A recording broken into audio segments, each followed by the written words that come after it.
Teachers guide వారి weekly బులెటిన్కు స్వాగతం. ఈ వారంలో జరిగినటువంటి ప్రధాన అంశాల గురించి తెలుసుకుందాం. భాగస్వామ్య పింఛన్ పథకం సిపిఎస్ను రద్దు చేయకుంటే సమ్మెకు వెళ్లాలని ఏపీ సిపిఎస్ ఉద్యోగుల సంఘం తీర్మానించింది. సార్వత్రిక ఎన్నికల కోడ్ అమల్లోకి వచ్చేలాగా రాష్ట్ర ప్రభుత్వం తన నిర్ణయాన్ని ప్రకటించాలని నాయకులు డిమాండ్ చేశారు. తూర్పుగోదావరి జిల్లా కాకినాడలో ఏపీ సిపిఎస్ ఉద్యోగుల సంఘం సిపిఎస్ పై సమరభేరి సభను శనివారం నిర్వహించారు.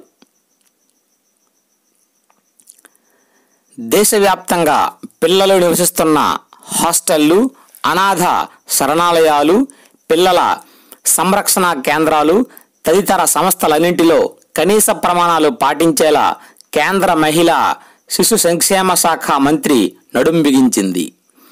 పలు రాష్ట్రాలలో అనధికార వసతి గృహాలు, జువైనల్ చట్టం క్రింద రిజిస్టర్ కాని సంస్థల్లో పిల్లలను చేర్చడంలో ఆయా సంస్థలు సంఘ వ్యతిరేక కార్యకలాపాలకు చిన్నారులను పురుగొల్పుతున్నాయన్న సమాచారం మేరకు నిబంధనలు ఖచ్చితంగా పాటించేలా మార్గదర్శకాలు విడుదల చేసింది.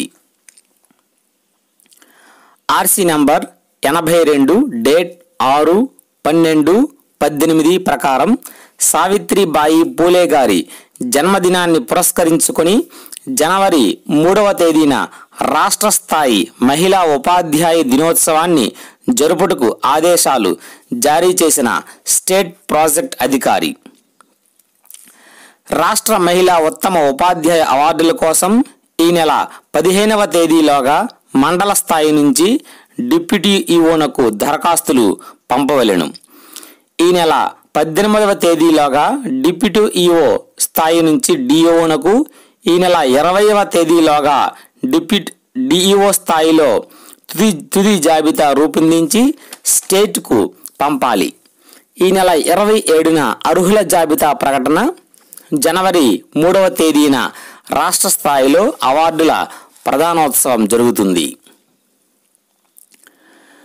ఆర్సీ నంబర్ 999 డేట్ 7/12/18 ప్రకారం 22/9/2017వ తేదీ తర్వాత రాష్ట్ర వ్యాప్తంగా ఖాళీగా ఉన్న ఎంఈఓ పోస్టులలో ఎఫ్ఏసీలుగా నియామకమైన ప్రధాన ఉపాధ్యాయులు ఉత్తర్వులను రద్దు చేయమని ఉత్తర్వులు రావడం జరిగింది. పొరుగు మండలాల ఎంఈఓలను ఇన్ఛార్జ్ ఎంఈలుగా నియమించాలని ఆర్జేడీలను ఆదేశిస్తూ సర్క్యులర్ పంపిన పాఠశాల విద్యాశాఖ కమిషనర్ కె సంధ్యారాణి గారు.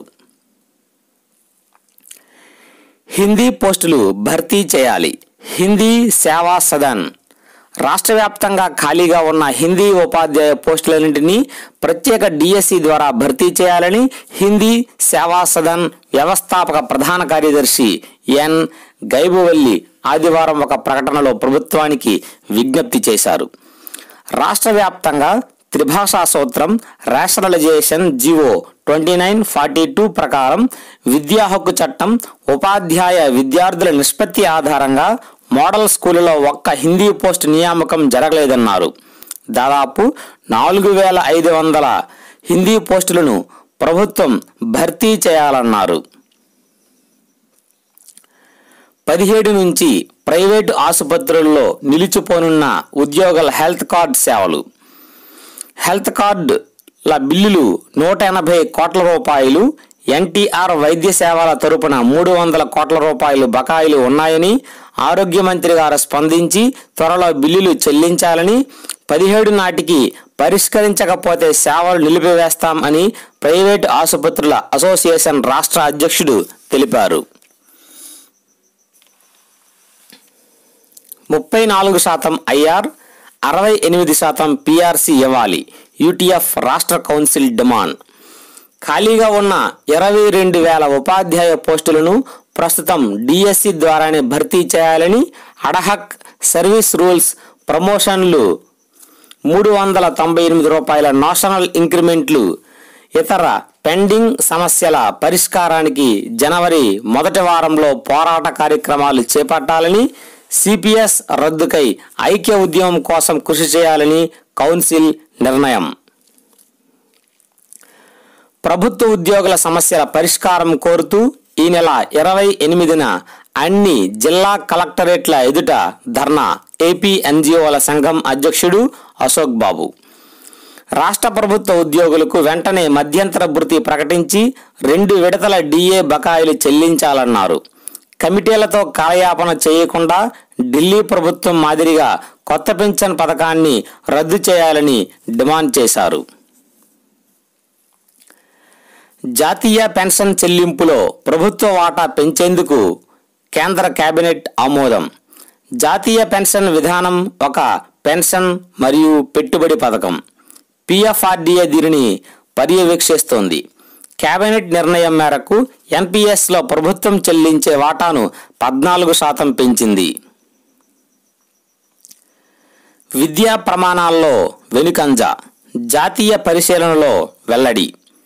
నేషనల్ అచీవ్మెంట్ సర్వే ఎన్సీఈఆర్టీ ఆధ్వర్యంలో కొన్ని నెలల క్రితం దేశవ్యాప్తంగా 610 జిల్లాల్లో 10వ తరగతి విద్యార్థులకు ప్రత్యేకంగా నేషనల్ అచీవ్మెంట్ సర్వే పేరుతో ప్రత్యేకంగా పరీక్ష జరిగింది.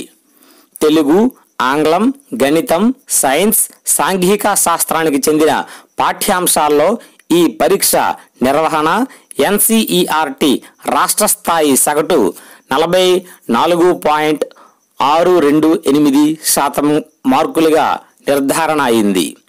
ఇందులో తూర్పుగోదావరి జిల్లాకు అగ్రస్థానం లభించింది. 1/7/2011 తేదీ తర్వాత ఉద్యోగం పొందిన డిఎస్సి 2008 హామీ పత్ర ఉపాధ్యాయులకు ఉత్తర్వులు విడుదలైన నాటి నుంచి మోనిటరీ బెనిఫిట్లు వర్తింపచేస్తూ ఎటువంటి ఎరియర్స్ చెల్లించబోవని మెమో నంబర్ 350684 విడుదల చేసిన విద్యాశాఖ ప్రభుత్వ ప్రధాన కార్యదర్శి ఆదిత్యనాథ్ దాస్ గారు. ప్రభుత్వ పాఠశాలలో అమలవుతున్న మధ్యాహ్న భోజన పథకాన్ని విద్యాశాఖ అధికారులు ప్రతిరోజు తనిఖీ చేయాలని విద్యాశాఖ అధికారులకు కమిషనర్ ఆదేశాలు జారీ. బుధవారం అమరావతి నుంచి ఆమె వీడియో కాన్ఫరెన్స్ నిర్వహించారు. సంధ్యారాణి గారు మాట్లాడుతూ పాఠశాల తనిఖీల్లో అలసత్వం వహించకూడదని, ఇంటర్నల్ మార్కుల తనిఖీల విషయంలో తప్పిదాలు జరిగితే కఠిన చర్యలుంటాయని, ప్రతి పాఠశాలలో తాగునీటి సౌకర్యం ఉండేలా చర్యలు చేపట్టాలన్నారు. ప్రతి పాఠశాలలో ఆహ్లాదకరమైన వాతావరణాన్ని కల్పించేందుకు వనం మనంలో భాగంగా మొక్కలను విరివిగా పెంచాలన్నారు. వచ్చే ఏడాదికి కావలసిన పాఠ్య పుస్తకాలను, ఇండెంట్లను ఆన్లైన్లో నమోదు చేసి నివేదికలను రాష్ట్ర శాఖకు పంపాలన్నారు. ఐటీడీఏ పరిధిలో పనిచేస్తున్న ఉపాధ్యాయులకు నవంబర్ 2018 నెల జీతాలు ఇప్పటి వరకు జమ కాకపోవడానికి గల కారణాలు మరియు ఇటీవల విడుదల చేసిన జీవో నంబర్ 132 రద్దు గూర్చి ట్రైబల్ వెల్ఫేర్ శాఖ ఉన్నతాధికారులను కలిసి మెమోరాండం సమర్పించి చర్చించిన రాష్ట్ర ఏపీటీఎఫ్ నాయకులు 2 లేదా 3 రోజుల్లో వీటికి సంబంధించిన ఉత్తర్వులను విడుదల చేయుటకు అధికారులు సానుకూలంగా స్పందించారన్నారు. రాష్ట్ర వ్యాప్తంగా ఉన్న 22 అప్పర్ ప్రైమరీ పాఠశాలలను తరువాత తరగతులను నిర్వహించేలా అప్గ్రేడ్ చేస్తూ పాఠశాల విద్యాశాఖ ఉత్తర్వులు జారీ చేసిన విద్యాశాఖ ప్రభుత్వ ప్రత్యేక ప్రధాన కార్యదర్శి ఆదిత్యనాథ్ దాస్ గారు. ప్రత్యేక ఉపాధ్యాయ పోస్టుల భర్తీకి సంబంధించిన దస్త్రాన్ని పాఠశాల విద్యాశాఖ ఆర్థిక శాఖకు అనుమతికి పంపింది.